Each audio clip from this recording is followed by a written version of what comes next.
Amma man kana min ahli sa'adati fayuyassiru li'amali ahli sa'adah. Jika memang dia adalah orang-orang yang berbahagia dunia dan akhirat, orang-orang yang sukses dunia dan akhirat, maka akan dimudahkan baginya perbuatan-perbuatan orang-orang yang sukses dunia akhirat. Wa amma man kana min ahli syaqa. Adapun jika dia termasuk orang yang binasa di akhirat utamanya nanti, ya. Wa yassiru li'amali ahli syaqawah. Maka akan dimudahkan untuknya pekerjaan-pekerjaan, tindakan-tindakan, perbuatan-perbuatan yang biasa dilakukan oleh orang-orang yang binasa. Tsumma qara'a, lalu Nabi SAW membacakan ayat fa'amma man a'ta wattaqa. Adapun orang-orang yang memberi dan bertakwa, wasaddaqa bil husna, dan membenarkan surga, mempercayai balasan Allah SWT di akhirat, yaitu surga, fasanuyassiruhu lil yusra, maka akan kami mudahkan untuknya jalan menuju surga itu. Baik. Pemirsa rahimani wa rahimakumullah. Ini hadis yang jadi bahasan kita pada pertemuan kali ini. Jadi, i'malu fakullun muyassarun lima khuliqa lahu. Berbuatlah karena setiap kalian akan dimudahkan takdir yang telah ditetapkan untuknya.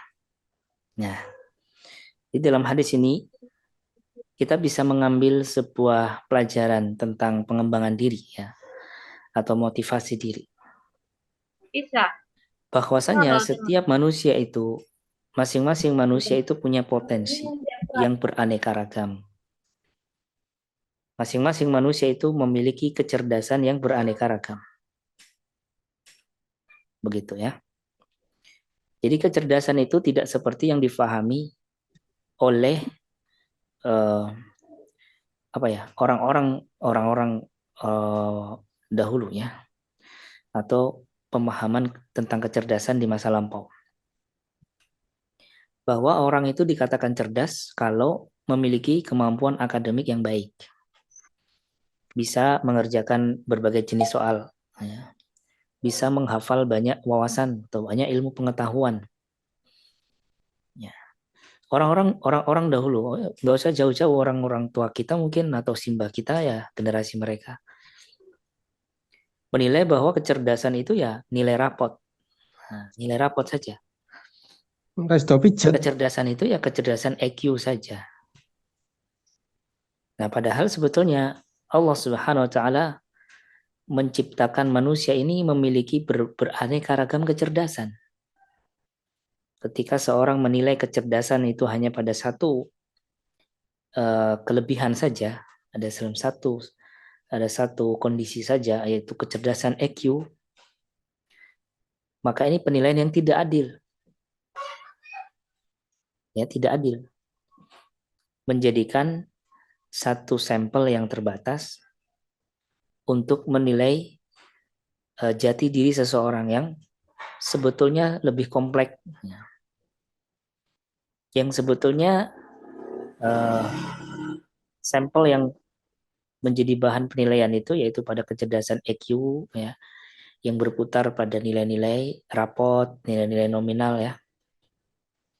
Itu tidak bisa untuk digeneralkan, menyimpulkan tentang sosok seorang manusia. Karena manusia itu memiliki kecerdasan yang kompleks dan beraneka ragam. Nah, ini pelajaran penting yang bisa kita renungkan dari perspektif pengembangan diri atau motivasi diri dari hadis yang mulia ini. Nah, pemahaman bahwasanya manusia itu memiliki multiply intelijensi. Itu dalam bahasa Arab disebut az-zakaatul muta'addidah. Kecerdasan yang beraneka ragam. Nah, itu dikenalkan oleh salah seorang ilmuwan dari Harvard University, ya, itu Gardner. Ya, Gardner mengenalkan pemahaman bahwasanya manusia itu memiliki kecerdasan yang beraneka ragam. Ketika seorang itu berkarir, bekerja, atau dia belajar, dan tahapan-tahapan itu, proses-proses itu sesuai dengan kecerdasan yang Allah tanamkan kepadanya, kecerdasan yang menjadi jati dirinya, maka dia akan sukses. Dia akan menjalani itu dengan semangat, dia akan menjalani proses perjuangan tersebut dengan sukarela dan penuh kesadaran. Nah, jadi kata Gardner ya, menurut Gardner, yang namanya adzaka, kecerdasan itu majmu'atun minal maharat allati tumakkinul fardu min hillil mushkilat allati tusadifuhu fil hayah. Kecerdasan adalah kecerdasan itu adalah merupakan keterampilan atau kecerdasan itu sendiri yang beraneka ragam. Karena keterampilan yang beraneka ragam yang menjadikan seorang manusia itu mampu menyelesaikan masalah. Nah, mampu menyelesaikan masalah. Itu hakikat kecerdasan yang sesungguhnya. Bukan sekedar mampu mencapai IPK yang tinggi, tapi giliran suruh nulis tesis atau skripsi nggak selesai-selesai ya. Makanya kata para dosen, mahasiswa yang sukses itu bukan yang IPK-nya tinggi, tapi yang sukses itu yang selesai nulis skripsi atau tesis atau disertasi, ya kan? Jadi kecerdasan yang sesungguhnya itu ada pada kemampuan menyelesaikan masalah secara efektif dan efisien. Makanya ini kemudian diterjemahkan dalam pendidikan yang dibutuhkan di abad 21, kompetensi yang dibutuhkan di abad 21, diterjemahkan menjadi berpikir kritis, berpikir solutif, itu kecerdasan. Dan itu untuk bisa menyelesaikan masalah ini pada manusia itu terdapat berbagai macam kecerdasan. Al-dzaka'ul muta'addidah. Nah, ini dikenalkan oleh Gardner dari Harvard University. Nah, gitu ya. Baik.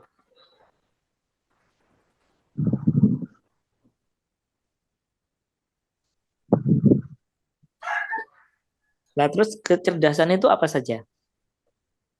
Maka kecerdasan itu nih, ada disebutkan oleh beliau ada 9 kecerdasan ya, yang ada pada manusia itu. Ada az-zaka'ul lughawi, linguistic intelligence. Ada az-zaka'ul mantiqi atau ar-riyadi, yaitu logical mathematical intelligence. Ada az-zaka'ul makani, ada spatial intelligence. Ada az-zaka'ul haraki al-badani, yaitu bodily kinesthetic intelligence. Az-zaka'ul iqa'i, musical intelligence. Az-zaka'ul bayyin asy-syakhsi atau al-ijtima'i, interpersonal intelligence. Kemudian az-zaka'ul syakhsi, intelijensi intrapersonal. Az-zaka'ul tabi'i, naturalis intelijensi. Kemudian ada az-zaka'ul wujudi, ya, eksistensi intelijensi. Nah, jadi pada manusia, menurut salah seorang ahli pendidikan dari Harvard University, ya kan, manusia itu memiliki 9 kecerdasan ini. Ya, linguistic intelligence itu adalah kecerdasan berbahasa. Dia mudah memahami berbagai bahasa, mudah belajar bahasa-bahasa baru. Bahkan sampai pada logat-logatnya pun dia mudah untuk menirukan. Nah, ini orang seperti ini memiliki kecerdasan intelijensi. Kemudian ada manusia ada juga kecerdasan matematika. Mathematical intelligence atau logical intelligence. Ya, kecerdasan matematis. Biasanya tipe orang yang berpikir sangat logis. Logika berpikirnya kuat. Biasanya dia tipe orang yang kuantitatif. Senang dengan hitungan-hitungan. Senang dengan matematika. Dan itu mempengaruhi pola pikirnya ya. Sehingga dia menjadi pribadi yang berpikir logis, sangat logis. Logika berpikirnya itu sangat menonjol. Berarti ini kecerdasan apa? Matematik. Ada juga jenis kecerdasan yang ada pada diri manusia itu adzakaul makani. Kecerdasan spatial intelijensi. Yaitu seorang mudah untuk mengatur tempat, merancang pembangunan, menghafalkan tempat, juga kecerdasan berkaitan dengan tempat. Mengapa arsitektur, ya kan ya, perancang kota, misalnya seperti itu. Ahli sipil. Oh, berarti kecerdasannya ada di spatial intelligence atau adzakaul makani. Ada orang yang pada diri manusia itu ada kinestetik intelijensi, kecerdasan badan, kecerdasan gerak. Contohnya seperti para atlet olahraga. Ya, yang itu pun beraneka ragam ya. Ada yang kecerdasan geraknya pada ketika menyentuh bola misalnya. Ada kecerdasan geraknya ketika bergulat. Ada kecerdasan geraknya ketika menyentuh air dengan berenang. Nah, itu. Ini namanya adzaka al-haraki atau kinestetik intelijensi. Kalau disuruh bergerak itu sat-sat. Suruh kerja itu kerja otot ya. Kerja fisik itu dia bisa cepat menangkap, bisa baik, profesional. Nah, ini berarti kecerdasannya kinestetik. Kemudian dalam diri manusia juga ada adzakaul iqa'i, musikal intelijensi. Sebetulnya iqa'i itu diartikan sebagai kemampuan mendengar dan juga menyuarakan apa yang sudah dia dengar. Nah, kalau di dalam dunia konvensional ya kecerdasan bermusik, memainkan alat musik, keterampilan bernyanyi, keterampilan memainkan alat musik. Tapi tidak sebatas itu sebetulnya. Kalau itu dalam Islam kan tidak diizinkan musik-musik. Meskipun itu mengandung nilai seni ya. Tapi Islam mengharamkan musik untuk sebuah maslahat yang lebih besar. Ya, tidak semuanya yang indah di depan, indah di dalam, indah di belakang, ya kan? Ya, ternyata di dalam dan belakangnya ini dampaknya panjang dari musik. Bukan hanya sekedar keindahan saja, ya kan? Makanya tidak diperbolehkan dalam Islam. Jadi kita bisa terjemahkan menjadi bentuk-bentuk kecerdasan musik yang tidak bertentangan ya. Kecerdasan musikal yang tidak bertentangan dengan prinsip-prinsip keislaman. Contohnya seperti berirama di dalam baca Al-Quran, bernasyid, gitu kan ya. Bisa menirukan berbagai macam suara hewan. Nah ini musikal intelijensi atau dzakaul iqai. Ada juga adzakaul baina syakhsi, al-bayyin syakhsi atau al-ijtimai. Kecerdasan interpersonal. Itu seorang memiliki keterampilan berinteraksi dengan orang lain secara baik. Kecerdasan sosial atau bisa disebut juga kecerdasan bersosial. Biasanya tipe orang yang mudah bergaul dengan banyak orang. Tipe orang yang apa ya? Ya menonjol dalam perilaku-perilaku sosialnya seperti empati, peduli, berkasih sayang, memaafkan, ya, tenggang rasa, bertoleransi. Nah, itu namanya az-zakau al-ijtimai atau interpersonal intelligence. Kecerdasan dalam berinteraksi dengan orang lain. Kalau ada orang yang tidak senang ketemu orang banyak, ya, nggak senang ngobrol sama orang, nggak nggak pengen punya banyak teman, oh berarti kecerdasan interpersonalnya kurang. Kemudian ada juga adzaka usyaksi, intelijensi intrapersonal, kecerdasan intrapersonal, yaitu keterampilan berinteraksi dengan diri sendiri. Ya, dia pribadi yang tidak mudah stres, tidak mudah menyerah, pribadi yang penyabar, yang taat, ya, pribadi yang kuat, percaya diri. Nah, ini namanya kecerdasan interaksi dengan diri kita sendiri. Dalam abad 21 kata para ahli pendidikan, ya, dibutuhkan sosok manusia yang memiliki keterampilan interpersonal dan juga intrapersonal. Dia bisa bergaul dengan orang lain dengan cara yang baik, dan dia juga bisa memiliki kepribadian yang kuat, intrapersonal itu. Sebetulnya tidak usah menunggu penelitian para peneliti menyimpulkan ini mendekati abad 21 untuk menilai kemampuan manusia yang ideal itu untuk bisa hidup itu apa saja gitu kan ya. Karena Rasulullah sudah sejak ada jauh hari mengabarkan al-mu'minu yu'lafu wa ya'lafu. Mukmin itu, orang yang beriman itu mudah bergaul, mudah juga ditemanin. Dia mudah mencari teman atau orang lain pun nyaman dengan dia. Nah, ini kan mudah bergaul, ini kan kecerdasan interpersonal. Yu'lafu, mudah ditemanin.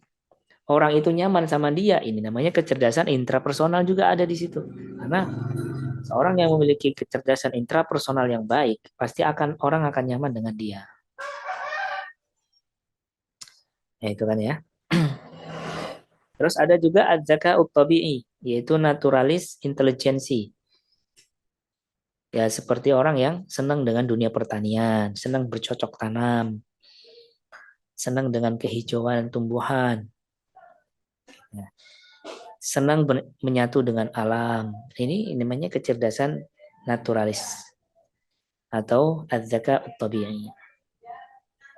Ada az-zaka ul-wujudi, eksistensi intelijensi, kecerdasan eksistensi, yaitu orang yang dia pandai menempatkan dirinya. Orang yang bisa memposisikan dirinya dan bisa diakui orang lain. Biasanya tipe-tipe pemimpin, tipe-tipe leader. Nah, itu eksistensi, kecerdasan eksistensi. Nah, jadi di dalam diri manusia itu terdapat 9 jenis kecerdasan ini. Bukan hanya kecerdasan kognitif saja. Kecerdasan berwawasan saja. Kecerdasan dalam apa ya? Ya, ilmu pengetahuan yang dia pahami saja. Tapi ada kecerdasan yang berkaitan erat dengan keterampilan hidup. Nah, inilah kecerdasan tersebut yang dikenalkan oleh Gardner dari Harvard University. Ustadz, bukankah ini adalah hasil penelitiannya orang Barat? Betul, ini hasil penelitian orang Barat. Alhamdulillah kita terima jadi ya. Nggak perlu meneliti. Makanya harusnya seorang muslim juga harus ya giat belajar agar dunia keilmuan itu kembali berkiblat kepada Islam seperti yang terjadi pada masa Bani Umayyah dulu. Orang-orang Barat itu sekolahnya ya ke Kurtuba. Nah, Kurtuba itu apa? Spanyol yang dulu itu adalah pusat peradaban Islam di Eropa. Mereka akan bangga ketika menyekolahkan anaknya di Spanyol atau di Kurtuba. Nah, kita pernah mendengar ahli tafsir yang bernama Imam Al-Qurtubi. Imam Al-Qurtubi itu dari Spanyol. Nah, Nah, gitu. Kemudian juga bagi seorang muslim, kebenaran itu al-haqqu dallatul mu'min. Kebenaran itu adalah barang hilang bagi seorang mukmin. Dimanapun dia bisa mendapatkan, dia akan senang dan segera diambil. Jadi tidak masalah. Ini suatu hal yang menarik untuk kita fahami.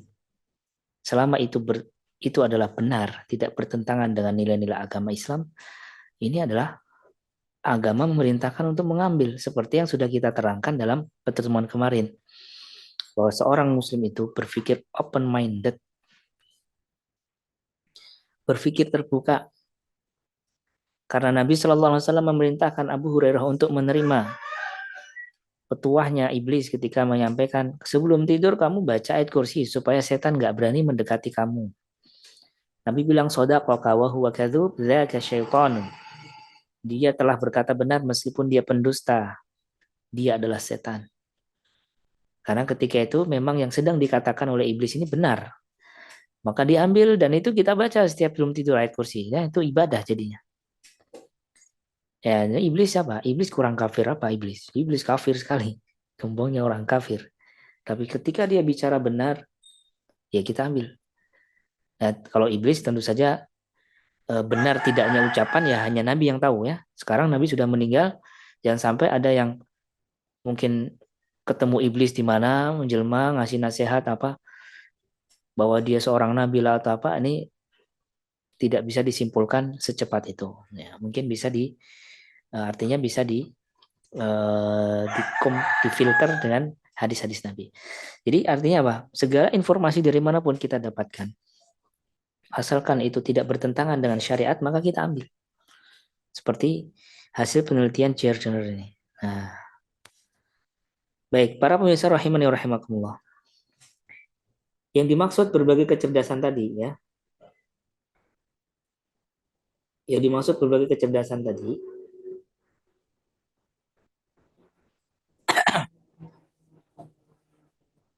bukan berarti bahwa setiap manusia itu memiliki pada mereka hanya ada satu jenis atau dua jenis kecerdasan aja dari 9 tadi. Akan tetapi dalam diri setiap manusia terkumpul 9 kecerdasan ini. Itu. Ada perterangannya di kitab ini, ada tadi di sebelah mana?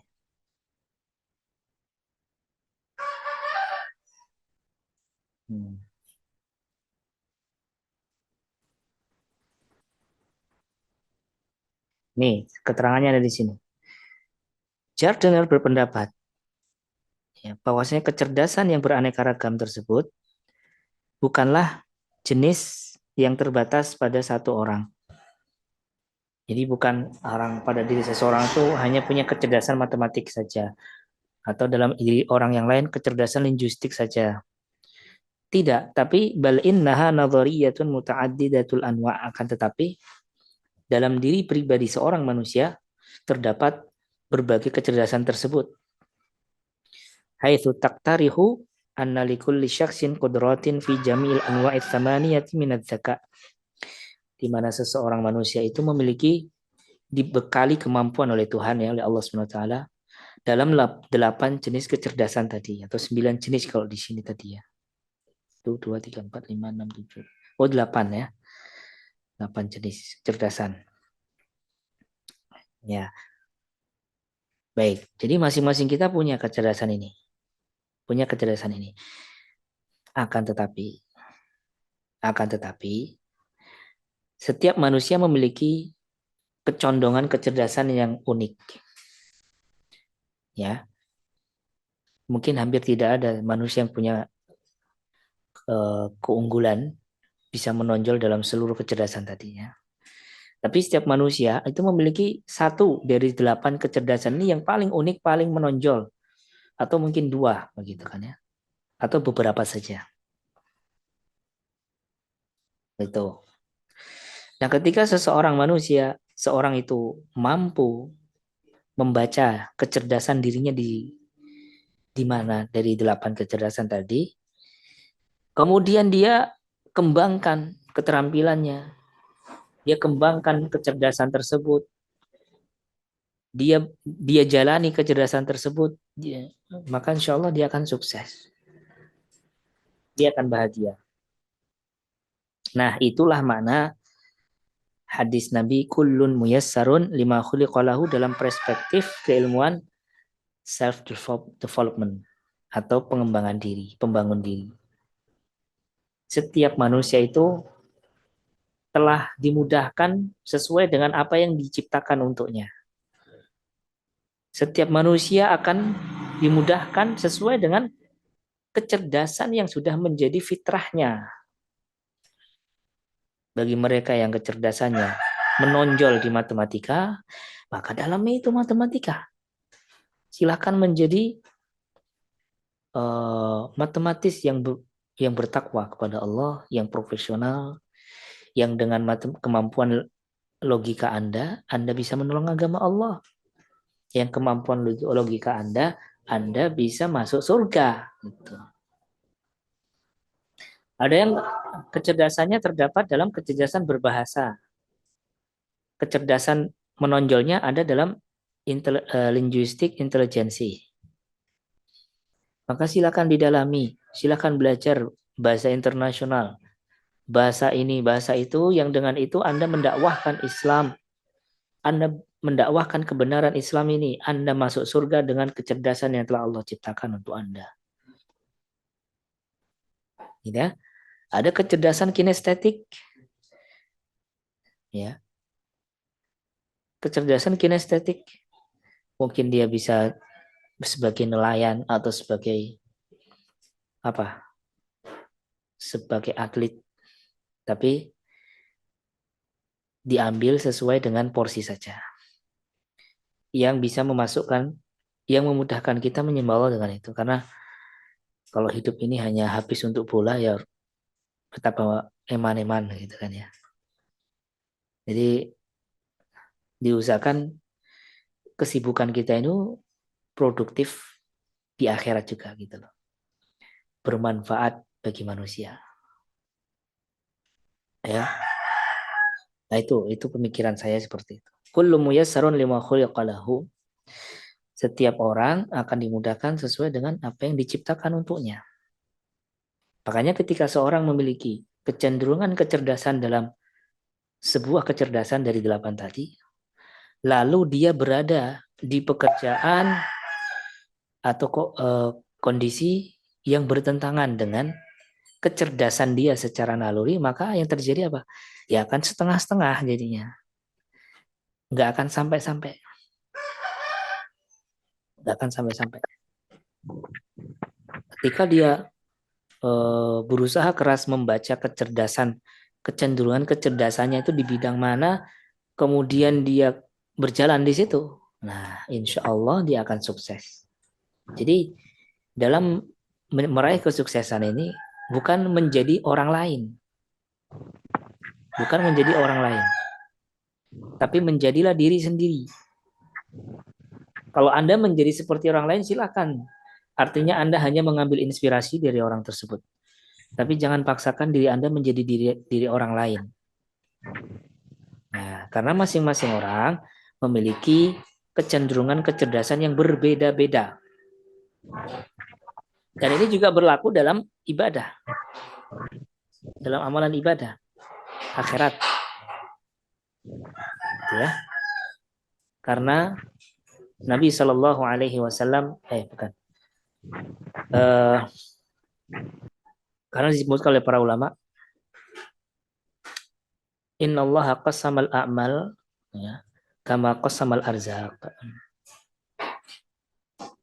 Mas, apa motornya itu masukin aja. Mobilnya mau dimasukin. Ya. Inna Allah qasamal a'mal kama qasamal arzaq. Sesungguhnya Allah membagi amal ibadah itu seperti Allah membagi rezeki. Membagi rezeki. Ada yang seorang kecerdasan dalam hal ibadah itu ada dalam yang berkenaan dengan harta. Ada yang berkenaan dengan ilmu. Ada yang berkenaan dengan apa ya? Mungkin sosial, kepedulian, membantu orang lain dan sebagainya kan. Silakan dibaca itu. mana amal ibadah yang paling enjoy, paling relax, paling paling nyaman teman-teman lakukan, tapi menghasilkan pahala yang besar. Lalu seriusi ibadah itu. Pegang erat-erat sampai mati. Makanya Allah mengatakan kan di dalam Al-Quran mana ya? Ada ayatnya di sini. Sebetulnya kecerdasan yang beraneka ragam ini itu sudah direkam ya, sudah disampaikan oleh Al-Quran. Jauh hari sebelum Churchill ini menyimpulkan ya.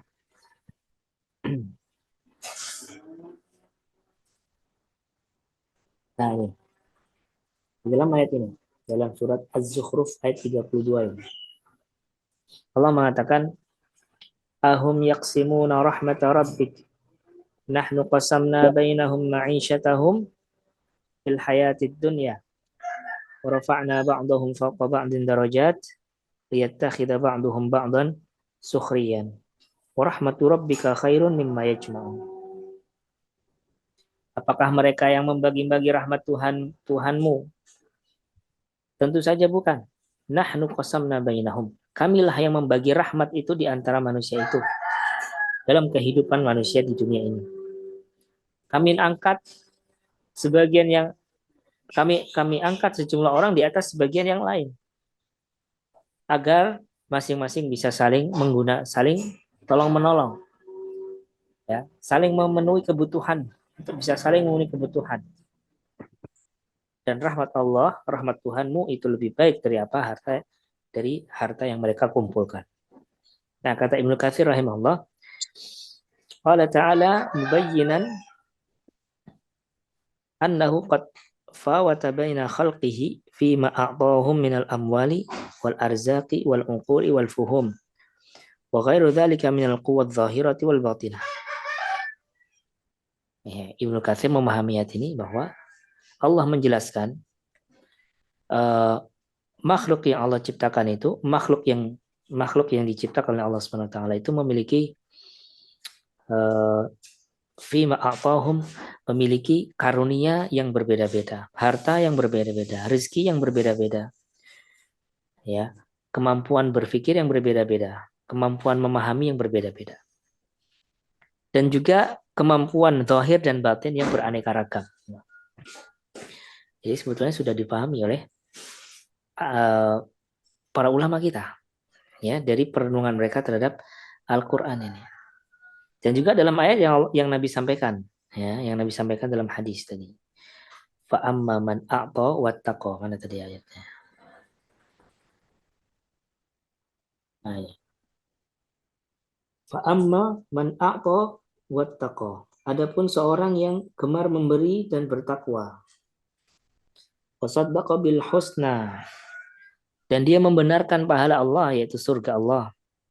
Fasanu yassiruhu lil yusra. Maka akan Allah mudahkan baginya jalan menuju surga. Ya, kata Allah, orang yang gemar memberi, jadi dia peduli. Wattaqo dan bertakwa, itu berarti dia hubungannya dengan Allah itu baik.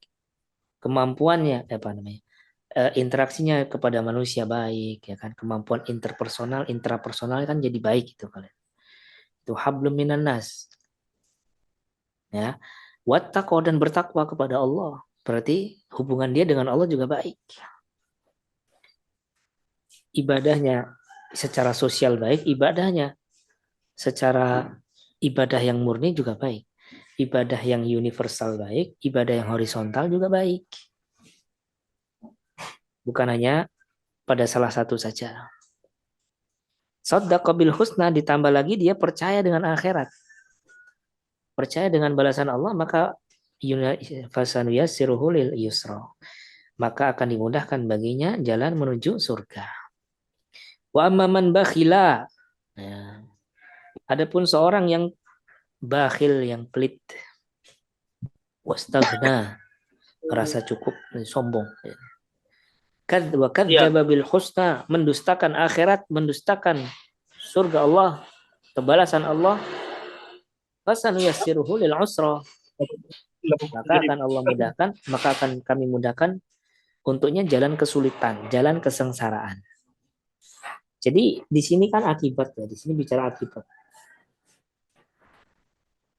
Nah, di sini bicara sebabnya.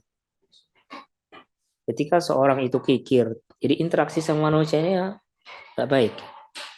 Dan ketika Allah menjadikan sifat kikir ini sebagai yang disebutkan dalam ayat ini, mewakili ke apa?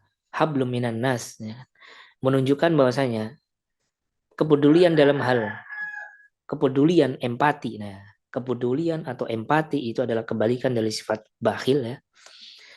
Itu adalah eh, apa ya? Perilaku yang sangat memanusiakan manusia. Ibadah yang berkenaan hablum minanas yang paling afdol gitu loh. Itu adalah empati, kepedulian. Nah, itu. Lawannya bakhil, cuek, ya kan ya, tidak mau berbagi, tidak peduli. Wastaghna, merasa cukup dari sombong ya dia. Sombong. Kalau ada orang sombong, sombong kepada Tuhannya, sombong kepada makhluk. Ini sebabnya wakadzdzaba bil husna dan mendustakan akhirat, mendustakan surga Allah. Ini sebab-sebab. Maka setelah sebab dia akan mendapatkan akibat. Akibatnya apa? Dia akan menjalani hidup. Hidup ini akan disesuaikan dengan apa yang menjadi keyakinan dia jadinya.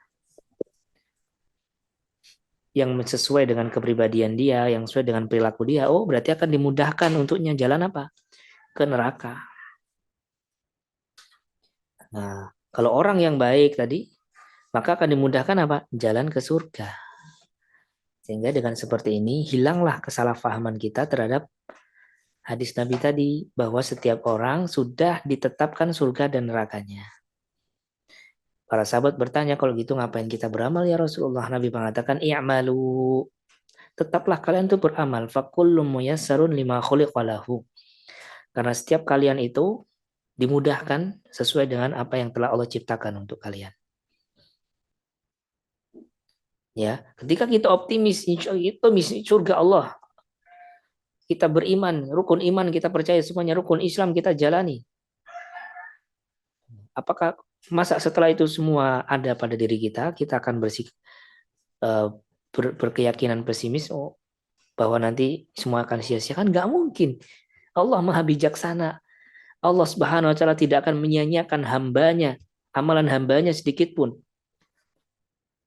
Wa ma rabbuka bidzallami lil 'abid.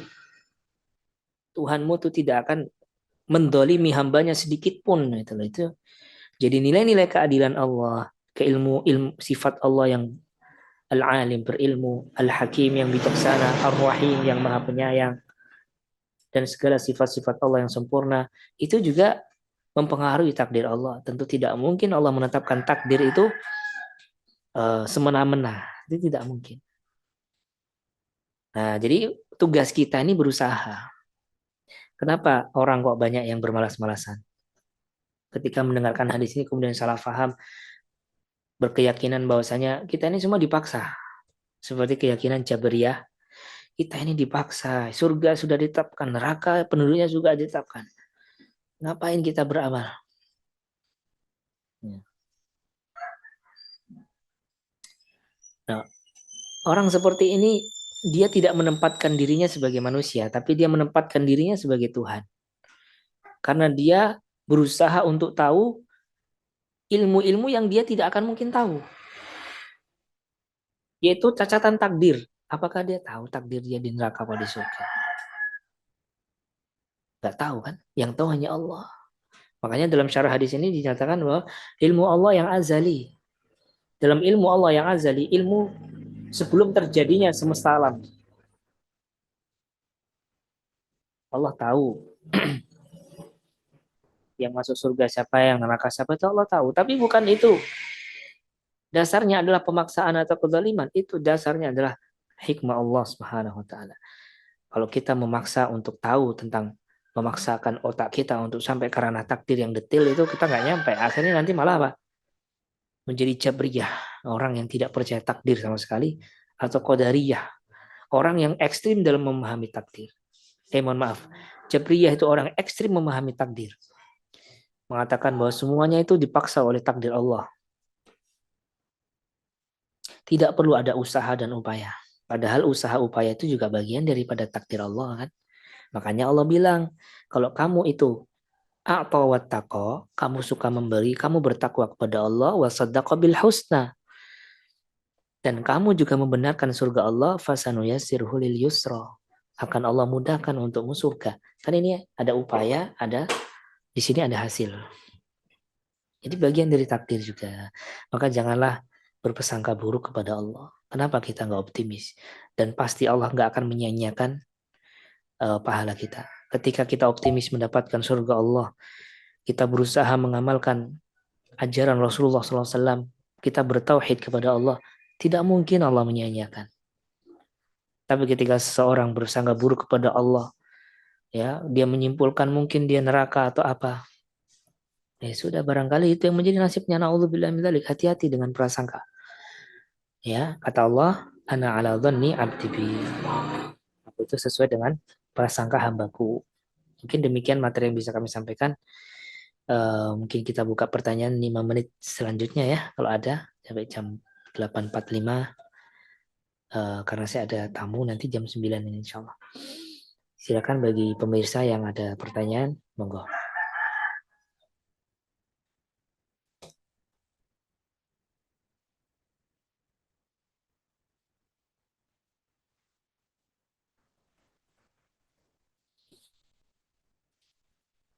Silakan kalau ada pertanyaan.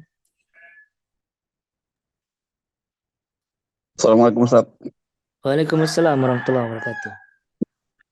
Alhamdulillah, amin. Hari ini bisa mengikuti Pak. kuliah dari Romeso. Alhamdulillah.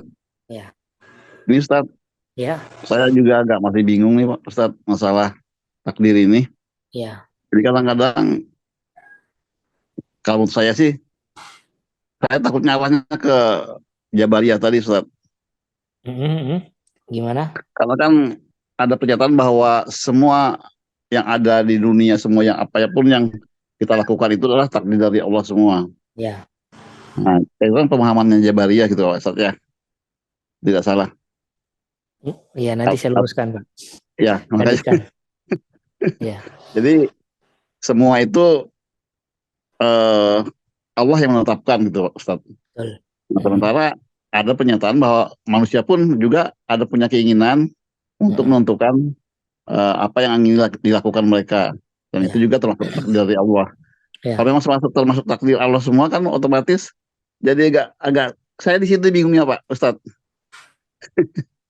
Bingung ya maaf, Pak? jadi bingungnya di sana saya pemahaman. Karena saya takutnya arahnya ke Jabariyah lagi nanti gitu Pak. Mungkin itu Pak. Baik, Ustadz, terima kasih Pak Nurdin. Betul. Jazakallah khair. Jadi keyakinan bahwasanya segala yang terjadi di semesta alam ini sudah ditakdirkan Allah itu keyakinan ahlu sunnah. Ya, Ustaz. Akan tetapi ahlu sunnah memahami takdir itu bukan hanya pada satu variabel saja. Ahlu sunnah kan memahami takdir itu dari beberapa aspek. Yang pertama, Allah mencatat takdir. Pencatatan Allah, yaitu 50.000 tahun sebelum terciptanya semesta alam ini, sebagaimana disebutkan dalam hadis. Apa yang terjadi dari awal penciptaan, awal hadirnya makhluk di semesta, sampai hari kiamat itu sudah dicatat Allah. Jadi perencanaan Tuhan kita ini sangat matang sekali. Kan ya? Kemudian menciptakan al-khalqu. Allah menciptakan apa yang Allah takdirkan.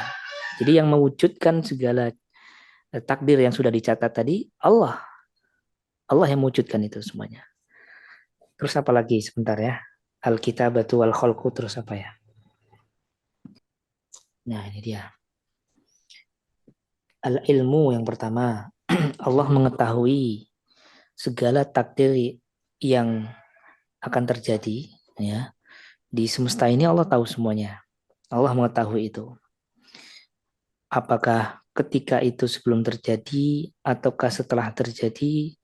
Pengetahuan Allah itu sebelum terjadi atau setelah terjadi, atau dari aspek di saat terjadi, atau ketika sebuah takdir itu ditetapkan ternyata tidak jadi terjadi, kalau terjadi seperti apa itu. Jadi pengetahuan Allah, ilmu Allah sangat luas. Nggak seperti ilmu manusia yang mengetahui sebuah objek setelah terjadi. Kalau Allah tahu dari berbagai sisi. Nah, kita sebagai Ahlus Sunnah mengaku mengimani ilmu Allah itu, mengetahui itu semuanya. Semua takdir ini dibawa berdasarkan ilmu Allah Subhanahu wa taala. Wal kitabatu dicatat, pencatatan Allah, takdir 50.000 tahun sebelum ciptakannya manusia. Wal masyiah dan kehendak Allah. Allah memiliki keinginan, kehendak untuk menjalankan takdir-takdir tersebut. Nah, sebagaimana Allah katakan wa ma tasyauna illa ayyasha Allah. Nah, tidaklah kehendakmu itu akan terwujud kecuali jika Allah menghendaki. Jadi Allah Subhanahu wa taala, bagian daripada kehendak Allah Subhanahu wa taala itu kehendak manusia, kehendak makhluknya. Kenapa? Karena Allah mengakui makhluk punya kehendak. Wa ma tasyaun, tidaklah kalian itu berkehendak. Bayangkan tentang hasilnya itu sesuai dengan kehendak Allah. Jadi manusia dalam Ahlus Sunnah, keyakinan Ahlus Sunnah, keyakinan Al-Quran memiliki kehendak. Tidak, bukan manusia yang seperti keyakinan Jabriyah yang tidak boleh berkehendak, berkeinginan. Semuanya harus ngikut keadaan saja. Ini pemikiran Jabriyah. Jabrun itu kan artinya dipaksa. Jabrun itu. Ya, wal khalqu dan kemampuan menciptakan. Allah yang menciptakan semua takdir ini, yaitu mengadakannya semuanya.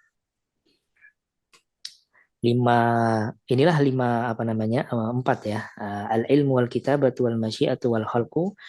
Inilah martabat atau tahapan atau komponen di dalam keyakinan Ahlus Sunnah wal Jamaah dalam meyakini takdir. Saya coba untuk sederhanakanlah. Kenapa orang-orang Jabriyah memahami ketika membaca ayat-ayat tentang takdir atau hadis tentang takdir tadi, bahwa menunjukkan manusia itu nggak punya kehendak, manusia itu nggak bisa berusaha, karena semua sudah diterapkan saja, semuanya sudah ditakdirkan oleh Allah. Ya, sebaiknya kita pasrah aja. Ya, mengapa mereka muncul dalam pemikiran mereka pemahaman yang seperti itu? Karena mereka memahami takdir itu hanya sebagai akibat, sebuah akibat saja. Memahami takdir itu sebagai akibat saja. Padahal takdir itu adalah sebab dan akibat. Jadi takdir ini adalah perencanaan Allah Subhanahu wa taala yang maha hikmah, maha berilmu, maha penyayang kepada makhluknya, yang sangat matang dan komprehensif. Sementara orang-orang Jabriyah itu hanya memahami takdir Allah itu dari sudut pandang yang sangat sempit, yaitu hanya dalam satu variabel saja, yaitu akibat. Dia tidak berpikir bahwasanya ada sebab akibat dalam takdir Allah itu. Kalau kamu mau punya anak ya nikah, ya kan ya. Kalau takdirmu itu kenyang, ya kamu makan. Iya. Ya kan? Kalau takdirmu itu kamu mau nggak ngantuk, ya kamu tidur kalau gitu, biar nggak ngantuk. Ya gitu kan ya. Biar besok paginya bangun seger, ya tidur. Ya, Ustaz. Sementara orang Jabriyah ini, mana ya? Jadi orang Jabriyah itu hanya berpikir di sini saja, di akibat saja.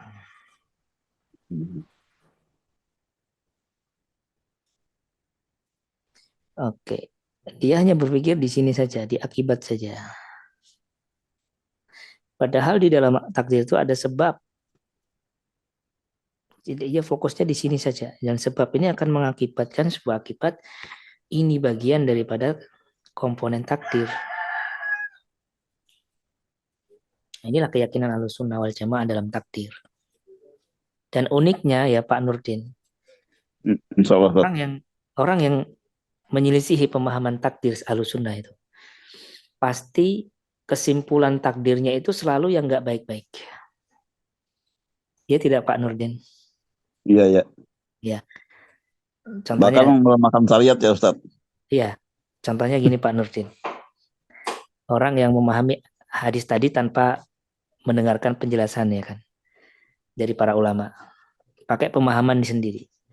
Kata Nabi, semua orang itu tempat duduknya di neraka dan tempat duduknya di surga itu sudah Allah tetapkan. Tiba-tiba yang muncul dalam pikiran apa? Oh, kalau gitu ngapain saya sholat? Ya, Kayak gitu itu kan. Kalau gitu ya. ngapain saya kerja?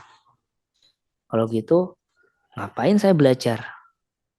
Ngapain capek-capek meninggalkan yang haram-haram? Padahal yang haram itu enak. Nah gitu kan. Toh juga sudah ditetapkan surga nerakanya. Nah inilah keunikan yang menarik kita catat ini. Kenapa